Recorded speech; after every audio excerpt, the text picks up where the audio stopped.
गईलू छोड़ के सजना, अब का करी हम। चांद भी आज उदास लागे, तारों न चमके रात में।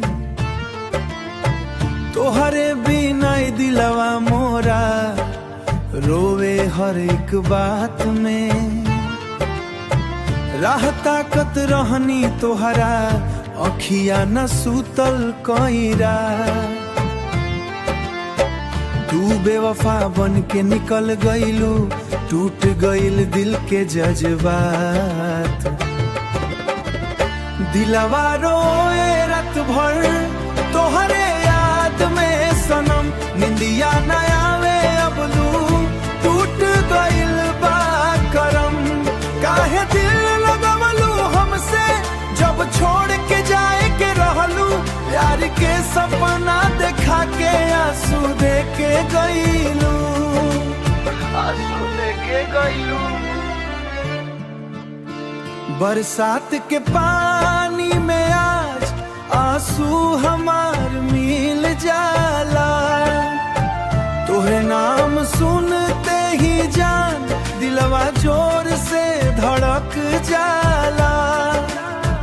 दुनिया हंसे हमार हालत पर, कोई दर्द ना समझ पावे। जिंदगी के हर मोड़ पर अब बस तो हर याद सतावे। टूटल दिल के कहानी केहू ना सुन पाई।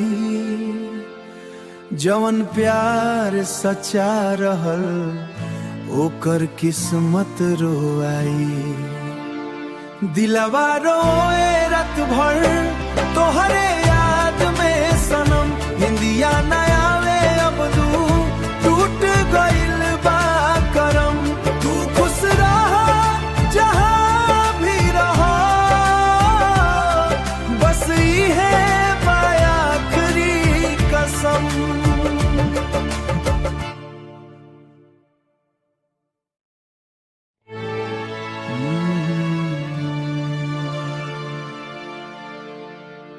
ভালো।